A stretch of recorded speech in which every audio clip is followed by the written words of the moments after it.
Hello everyone, I welcome you all in the weekly analysis video. So before proceeding further, हम लोग एक birds eye view ले लेते हैं मार्केट पे, ग्लोबल इकोनॉमी पे कि क्या चल रहा है अभी एज ऑफ नाउ। तो स्टार्टिंग विद द डाउ, हमने जैसे लास्ट टाइम डिस्कस किया था कि एक ये बहुत ही क्रूशियल सपोर्ट से बाउंस लेने की कोशिश कर रहा है, तो एग्जैक्टली वही चीज़ हुई। तो आप अगर देखेंगे तो डाउ ने ये लेवल जो है बहुत अच्छे से रिस्पेक्ट किया है। सेकेंडली, ये जो अपवर्ड मूवमेंट है it is RSI supportive move. अगर आप देख सकते हैं यहाँ पे लोअर लोज बन रहे थे, बट RSI पे वीकली चार्ट पे हायर लोज बन रहे थे। दैट इन इटसेल्फ मीन्स कि कहीं ना कहीं डाइवर्जेंस है प्राइस के अंदर की इंट्रिकसीज को RSI बहुत अच्छे से कैप्चर करता है। बट डज दैट मीन कि बॉटम बन गया है? नहीं, ये RSI डाइवर्जेंस से हम कह सकते हैं कि एक अपवर्ड मूव हम एक्सपेक्ट कर सकते हैं up till this level. But अगर हम कहें कि ये वाला जो बड़ा ट्रेंड है ये रिज्यूम करेगा और ये छोटा सा करेक्शन ओवर हो गया है, ये तब हम कंक्लूजन पे पहुंचेंगे जब ये वाले लेवल के ऊपर हमें डिसाइसिव क्लोजिंग मिलेगी डाउ जोन्स में। अंटिल देन एक अपवर्ड रैली हम एक्सपेक्ट कर सकते हैं इन लेवल्स तक। But we need to keep a close watch on the line mentioned here, line plotted here. इसके ऊपर जब जाएगा तो हम कह सकते हैं कि हाँ अप ट्रेंड अब रिज्यूम कर गया मार्केट में, जिसकी प्रोबेबिलिटी इस समय हाई लग रही है। क्यों हाई लग रही है हम आगे डिस्कस करेंगे। Now coming to the oil, crude oil का अगर हम देखें चार्ट, तो क्रूड ऑयल मतलब मिक्स है। जैसा हम सोच रहे थे कि कोई उसमें डल रहा मूवमेंट, ना बहुत रैली आई ना बहुत नीचे गया मार्केट क्रूड ऑयल का। और हम देख सकते हैं कि ये क्रूशियल लेवल अभी भी होल्ड कर रहा है। क्लोजिंग बिलो द सेम हमें एक थोड़ा सा रिलीफ मिल सकता है इन्फ्लेशन फ्रंट पे रिलीफ मिला तो which is a very good sign for our market also, as we are oil importing countries. तो हमारा डॉलर में भी रिलीफ आएगा और हमारे लिए करंट अकाउंट डेफिसिट्स जो गवर्नमेंट के होते हैं उसमें भी काफ़ी एक बैलेंसिंग आ जाएगी। तो it is a very crucial level, नीचे जाएगा तो हमारे लिए अच्छा है, ग्लोबली भी अच्छा है। कमिंग टू द डॉलर, अगर हम डॉलर की बात करें, डॉलर इंडेक्स की पहले कर लेते हैं। डॉलर इंडेक्स भी आप देख रहे हैं कि अपने हाई से 109.40 से 106.5 तक आ गया। जैसा कि हमने हमारे पहले के वीडियोस में डिस्कस किया था कि we were expecting the dollar index to touch the levels of 109 to 110, तो हमने एग्जैक्टली उसी एरिया से कूल ऑफ देखा है। Again it is a very good sign.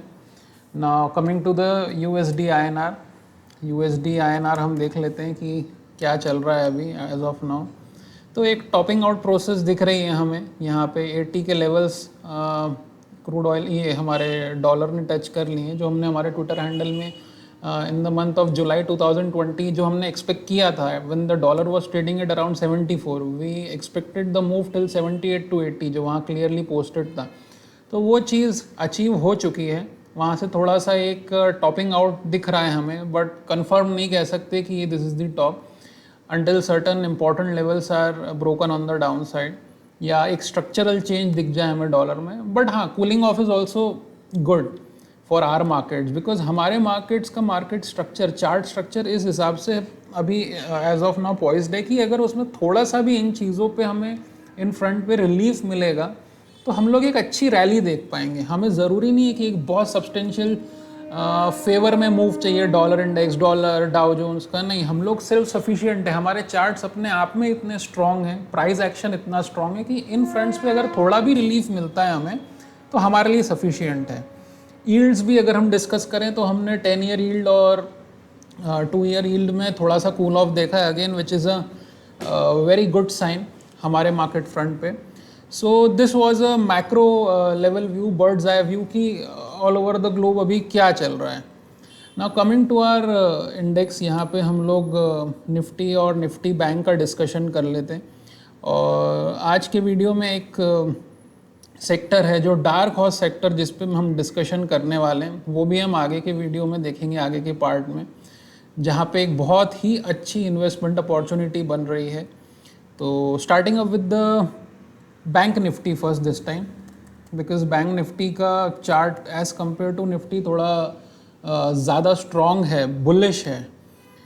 इसको कहने के पीछे का रीज़न जो है वो आप अगर देखेंगे, मैं इसको थोड़ा सा शिफ्ट कर देता हूँ मंथली चार्ट पे। आप अगर देखें तो मार्च, अप्रैल, मई, जून, इन 4 महीने के मूवमेंट को अगर हम देखें बॉडी टू बॉडी, अगर हम सिर्फ कंसिडर करते हैं तो एक पर्टिकुलर कैंडल जुलाई की जो है इसने पूरा एब्जॉर्ब कर लिया है। तो पूरी नेगेटिविटी, इनडिसीजन, बायर सेलर के बीच का टग ऑफ वॉर, सारा कुछ इसके अंदर हमारा आ चुका है। और जैसा कि हमने पहले के वीडियोस में देखा था कि इसने भी एक क्रूशियल लेवल बहुत ही अच्छे से रिस्पेक्ट किया है। एक चीज़ मैं आप लोगों के नोटिस में लाना चाहता हूँ, वो ये है कि आप पास्ट देखिएगा कभी भी निफ्टी और बैंक निफ्टी का कोरिलेशन। अगर कोई भी निफ्टी का अपवर्ड मूवमेंट बिना बैंक निफ्टी के सपोर्ट के आया है तो वो बहुत ज़्यादा सस्टेन नहीं किया है। बट दिस टाइम हमें ये क्लियरली विजिबल है कि निफ्टी का जो अपमूव है it is backed by bank Nifty. Obviously financials जो हैं किसी भी इकोनॉमी की बैकबोन होती हैं। हम लोग कई सारे बैंक्स की रिस्ट्रक्चरिंग देख रहे हैं, एनपीएस इंप्रूव हो रहे हैं, which is clearly getting reflected into bank Nifty. Moreover जो कि हमारे लास्ट 1.5 ईयर से एफआईएस बहुत नेगेटिव थे, जिनने बहुत रिलेंटलेस सेलिंग की थी, they have turn buyers. Exactly हम नहीं कह सकते कि they have turn buyers, but हाँ उनका बाइंग इंटरेस्ट आ रहा है।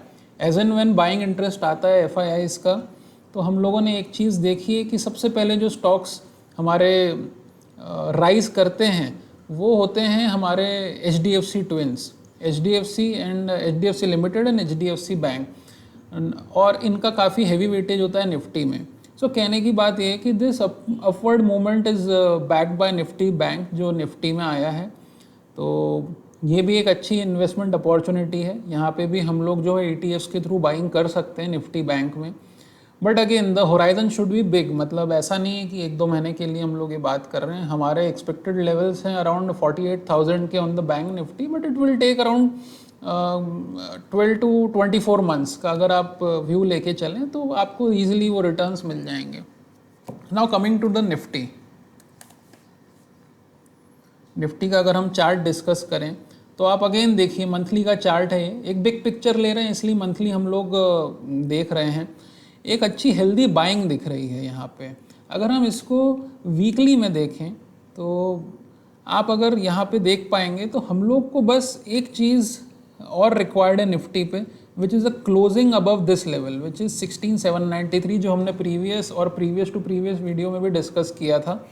तो इसके ऊपर एक डिसाइसिव क्लोजिंग आ जाएगी तो ये जो अप ट्रेंड है इतना बड़ा वो हमारा रिज्यूम कर जाएगा। प्रोबेबिलिटी बहुत आए है, बट थोड़ा सा और हम लोगों को कंफर्मेशन मिलेगा जब ये वाली ट्रेंड लाइन ब्रेक करेगा ऊपर। तो अगर ये लेवल जाता है, कट होता है डिसाइसिवली, तो it opens the get for Nifty for these levels. और ये ऊपर ये अगर अच्छे से ब्रेक करता है तो फिर हम क्या ऑल टाइम हाई लेवल देख सकते हैं निफ्टी पे। बट हम स्टेप बाय स्टेप अप्रोच रखेंगे। अभी के लिए हमारे लिए इंपॉर्टेंट क्रूशियल लेवल है, यहाँ जब चार्ट पहुँचेगा तब यहाँ पे जब प्राइजेस पहुँचेंगे तब चार्ट हम रिव्यू करेंगे, बिकॉज सारी चीज़ें उस टाइम कैसी प्लेस्ड हैं, मैक्रो लेवल पे क्या चल रहा है, वो सारा कुछ हम उस टाइम पे एनालाइज करेंगे। तो these were the Nifty and bank Nifty discussion. Market जो है साइंस दे रहा है कि बॉटमिंग आउट प्रोसेस हो चुकी है। जो भी सारे फियर्स थे कि यूएस में 40 इयर्स का इन्फ्लेशन, हाईएस्ट इन्फ्लेशन नंबर आया है, रिसेशन फियर है, देखिए ये सारी बातें जो हैं सब जानते हैं, आप लोग जानते हैं, हम जानते हैं, पूरी दुनिया जानती है। तो अगर हम जानते हैं तो ये ऑलरेडी प्राइस में फैक्टर्ड इन है, और प्राइस में अगर फैक्टर्ड इन है उसके बावजूद प्राइस एक्शन इतना स्ट्रांग बन रहा है, दैट इन इटसेल्फ मीन्स कि ये सारी चीज़ें नेगेटिविटी डाइजेस्ट हो चुकी है मार्केट में। सो हम लोग जो है प्लेन वनीला जिसे हम कहते हैं analysis, level based price action करेंगे तो हमें एक बहुत अच्छे रिजल्ट्स आएंगे। अदरवाइज़ हम लोग पूरे अगर सारा कुछ देखेंगे तो कुछ हमें प्लस पॉइंट्स मिलेंगे जो फेवर में हैं ऊपर जाने के, कुछ नीचे जाने के फेवर में। तो इसमें हमें हम लोग एनालिसिस पैरालिसिस के शिकार हो जाएंगे, हम लोग किसी कंक्लूजन पे नहीं आ पाएंगे। इसलिए एज ऑफ नाउ नहीं, आप हमेशा ही स्टॉक मार्केट्स को एक लेवल प्लेइंग फील्ड की तरह देखिए। आपके फेवर में अगर मार्केट जा रहा है, अगर एक इम्पॉर्टेंट रेजिस्टेंस आपने अगर बाय किया है और रेजिस्टेंस ब्रेक हुआ है तो आप बाइंग में और अपनी एग्रेसिवली पोजीशन बना सकते हैं, और आपका अगर जो लेवल है जहाँ पे आपका स्टॉप लॉस है अगर वो वहाँ पे अगर ब्रेक हो रहा है तो आप निकल जाइए। मार्केट हमेशा अपॉर्चुनिटीज़ देता है, मार्केट हमेशा रहेंगे, आप रहें या ना रहें मार्केट में, बट मार्केट हमेशा रहेगा, तो हमें उस हिसाब से प्ले करना है। Now coming to the conclusion या फिर हम कह सकते हैं द जिस्ट या the most important point of this video this time is the sector जहाँ पे हम लोग बहुत ज़्यादा बुलिश हैं, जहाँ पे हम लोग कह सकते हैं कि एक बहुत बड़े टाइम का ब्रेकआउट हम लोग विटनेस कर रहे हैं, विच इज़ ऑटो इंडेक्स। अगर हम ऑटो इंडेक्स को देखें, आप यहाँ देखेंगे कि 2017 के हाईज ये ब्रेक कर रहा है आफ्टर 5 इयर्स। ये जो है हमारा ऑटो इंडेक्स में ब्रेकआउट आ रहा है। अब इसमें जो चीज़ है, ये इंडेक्स पूरा जितना हमारा फॉल आया था निफ्टी का, और उसके बाद निफ्टी ने जितना रिटर्न दिया, राइज दिया, उसमें this was a Lagarde sector, यहाँ पे इतना बाइंग इंटरेस्ट था नहीं। बट लास्ट में ये सेक्टर चल रहा है आफ्टर आईटी, बैंक, इंफ्रा, सब ने ब्रेकआउट्स देके अपने इनिशियल टारगेट्स अचीव किए थे। बट एज ऑफ नाउ जहाँ फ्रेश ब्रेकआउट आ रहा है दैट इज़ ऑटो सेक्टर। तो यहाँ पे अगर कोई इन्वेस्टमेंट होराइजन से 12 टू 24 मंथ्स के होराइजन से इन्वेस्ट करना चाहता है तो this is the most lucrative sector right now, जहाँ पे फ्रेश बाइंग इंटरेस्ट आ रहा है। And the most important part is कि अगर आप इसके ब्रेकआउट को स्टडी करेंगे, देखिए सिंपल ब्रेकआउट तो हर कोई आइडेंटिफाई कर लेता है, बट ब्रेकआउट्स में भी काफ़ी सारी इंट्रिकेसीज होती हैं। अगर ब्रेकआउट को आप स्टडी करेंगे, कैसे अपने रेजिस्टेंस लेवल को ब्रेक कर रहा है, कैसा उसका अप्रोच है जब वो ब्रेकआउट दे रहा है, तो आप कह सकते हैं कि निफ्टी ऑटो बहुत ही अच्छे लेवल पे प्लेस्ड है, और यहाँ पे हमें अच्छी इन्वेस्टमेंट अपॉर्चुनिटीज़ ढूंढनी चाहिए मार्केट में। तो ये था ऑटो इंडेक्स के बारे में हमने डिस्कशन किया ना। Auto index is made up of 10 stocks. तो हम एक बार उनके जल्दी से क्विकली देख लेते हैं कि कैसे उनके चार्ट्स प्लेस्ड हैं। तो हम स्टार्ट करते हैं मारुति में, जो कि हाईएस्ट वेटेज है, जिसका 20% पूरा ऑटो इंडेक्स का पार्ट है। तो मारुति का अगर हम चार्ट देखें, मारुति कैश मारुति का, फ्यूचर्स का नहीं, तो ये आप देख सकते हैं कि बहुत ही अच्छा स्ट्रक्चरल एक अप मूव बन रहा है इसमें, और हम एक फास्ट मूवमेंट एक्सपेक्ट कर सकते हैं till the all time high levels. And we are expecting the Maruti prices to touch 16,000 from these levels. The first resistance will be at around 10,000. देखिए आप यहाँ पे जैसे ही मारुति ने एक टॉपिंग आउट प्रोसेस कंफर्म की थी यहाँ पे 2018 में, उसके बाद हमने 10,000 के लेवल से 4,000 का फॉल देखा। अगेन ग्रेजुअली ये बढ़ रहा है, बट बढ़ रहा है। तो ये अगर मारुति बढ़ेगा तो ऑब्वियसली 20% वेटेज है, तो पूरा इंडेक्स ऊपर जाएगा। और मारुति ने आपने देखिए परफॉर्म नहीं किया, तो ऑटो इंडेक्स नहीं किया।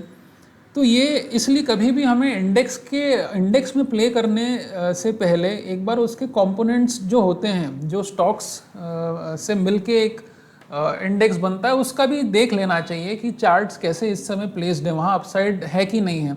पता पड़ा कि हमारे इंडेक्स में फ्रेश ब्रेकआउट आया है, बट स्टॉक्स जो हैं अपने ब्रेकआउट करने के बाद टारगेट्स करके थोड़ा कूल ऑफ हो रहा है, तो वो ऐसे इंडेक्स में ब्रेकआउट्स फिर बहुत ज़्यादा मतलब हेल्दी नहीं कहलाए जाते।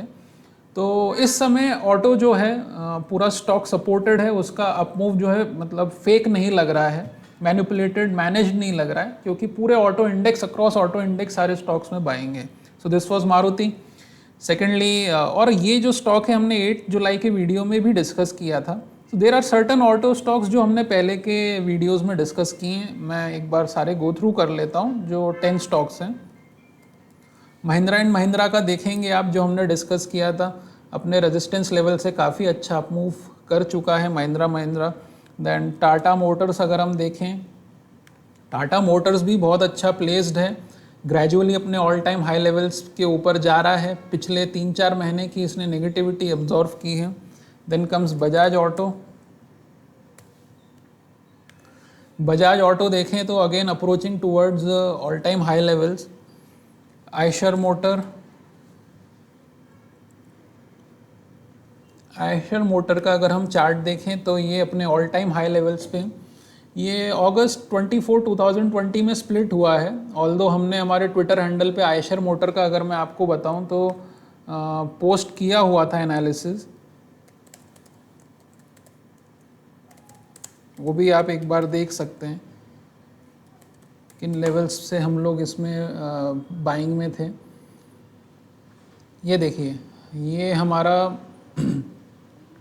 आयशर मोटर्स का चार्ट है जो हमने 22 जुलाई 2020 को पोस्ट किया था, when the Eicher motor was 19,890। तो at that point of time the stock was trading at the levels of 18-19,000, जो 1:10 स्प्लिट होने के बाद कह सकते हैं कि 2000 के लेवल पे था। आज वो 3100 के लेवल पे है, तो अराउंड 50-55% हम रिटर्न वहाँ से देख चुके हैं। सेम हम लोग बजाज ऑटो भी हम लोगों ने हमारे ट्विटर हैंडल पे पोस्ट किया था, तो उसके बारे में भी हम एक बार देख लेते हैं।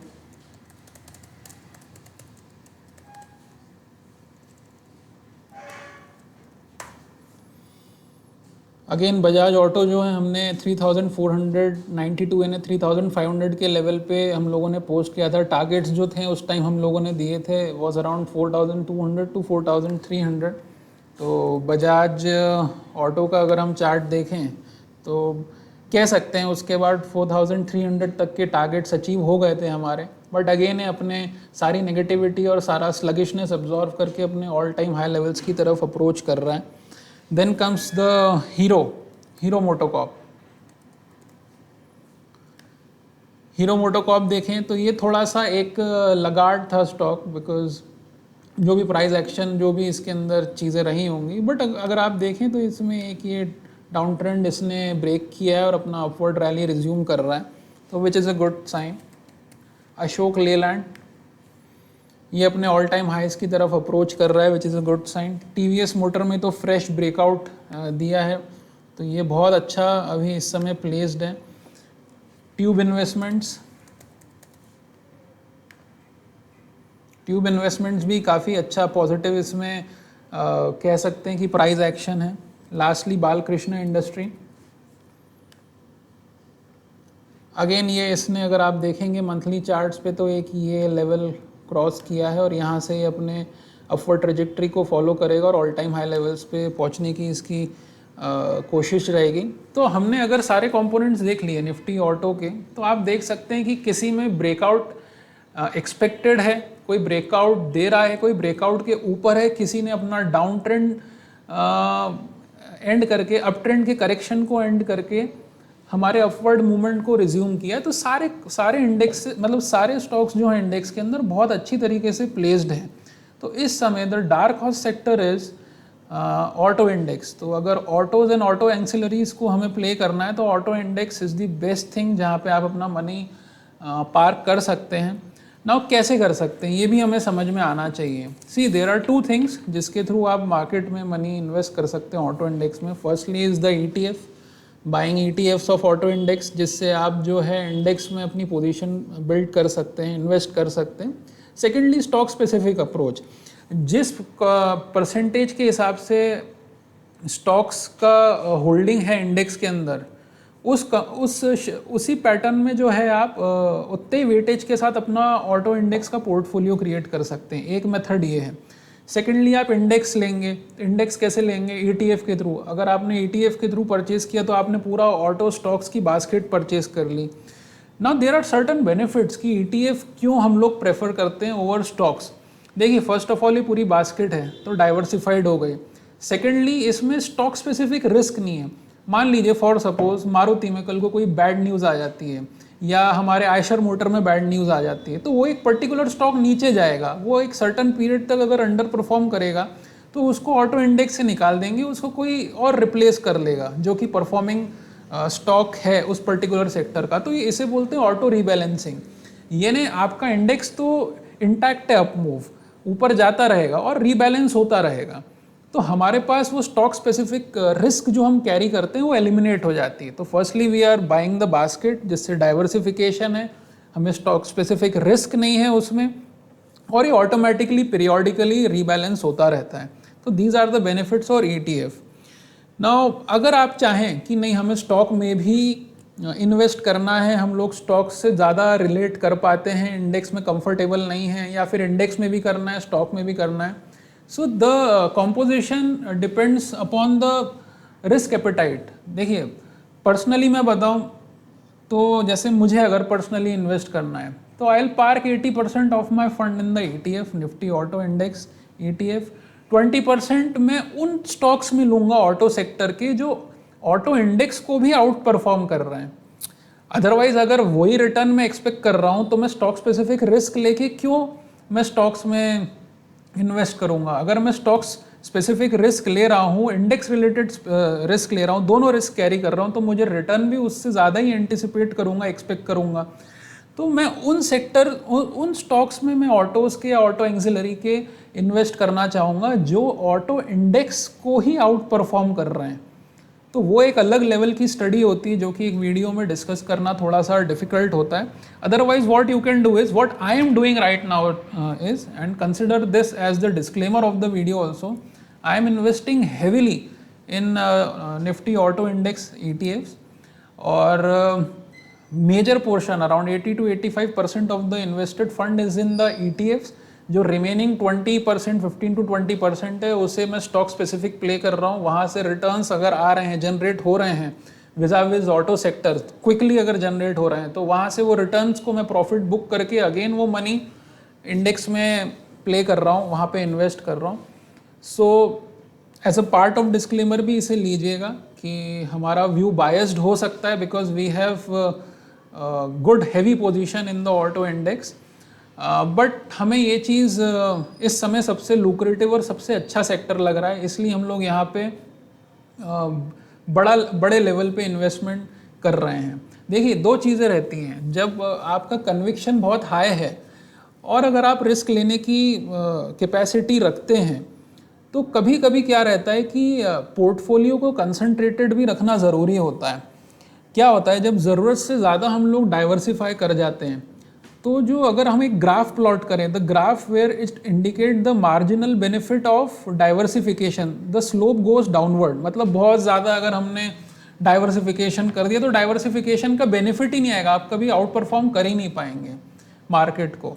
और इंडेक्स को लॉन्ग टर्म में बीट करना 95 to 99% of the fund managers आज तक नहीं कर पाए। दिस इज एम्पेरिकल स्टडी, आप अगर चाहें तो गूगल पे सर्च कर सकते हैं। इसलिए जब भी हाई कन्विक्शन हो तो गो ऑल इन, जब वहाँ से एक डिसेंट रिटर्न आ जाए फिर हम डाइवर्सिफिकेशन करेंगे, या फिर अगर अपॉर्चुनिटी नहीं है तो डेट फंड में पैसा डाल देंगे, जब अपॉर्चुनिटी है तो वापस से हम मनी मार्केट में इन्वेस्ट कर सकते हैं। सो ये थोड़ा सा ब्रीफ हमने पोर्टफोलियो मैनेजमेंट का भी दे दिया, but again it depends totally on your risk appetite. अगर आप हाई रिस्क टेकर हैं तो आप ये 80-20 के इसको 50-50 कर सकते हैं या 70-30 कर सकते हैं। अगर आप सेफेस्ट बेट खेलना चाहते हैं तो ऑटो इंडेक्स के ETF लीजिए, वहाँ स्टॉक स्पेसिफिक हमारा रिस्क पूरी तरीके से एलिमिनेट हो जाता है क्योंकि वो पीरियोडिकली रीबैलेंस होता है। नॉन परफॉर्मिंग स्टॉक्स हट जाते हैं, परफॉर्मिंग स्टॉक्स उसमें इंक्लूड हो जाते हैं। और इंडेक्स है तो इंडेक्स हमेशा मैनेज्ड ही रहता है। आप पूरा अगर देखेंगे कितनी भी एडवर्स सिचुएशन आ गई, वहाँ करेक्शन आ गया, बट वो अपने लेवल्स पे वापस आ ही जाता है। But there are certain stocks जो कभी हमारे वापस लेवल्स पे आते नहीं हैं। तो एक स्टॉक्स में हमें इन्वेस्ट करने के लिए स्पेशल काइंड ऑफ एक्सपर्टीज़ भी चाहिए। तो मेरा ऐसा सोचना है कि जब आपको इंडेक्स कमा के देने के लिए रेडी है, then why take extra additional risk. Index में इन्वेस्ट करिए और वहाँ से एक अच्छा रिटर्न हम लोग एक्सपेक्ट कर सकते हैं। तो the auto index for the dark horse, जिसे हम कह सकते हैं कि अब वहाँ से आउट परफॉर्मेंस आप एक्सपेक्ट कर सकते हैं मार्केट में।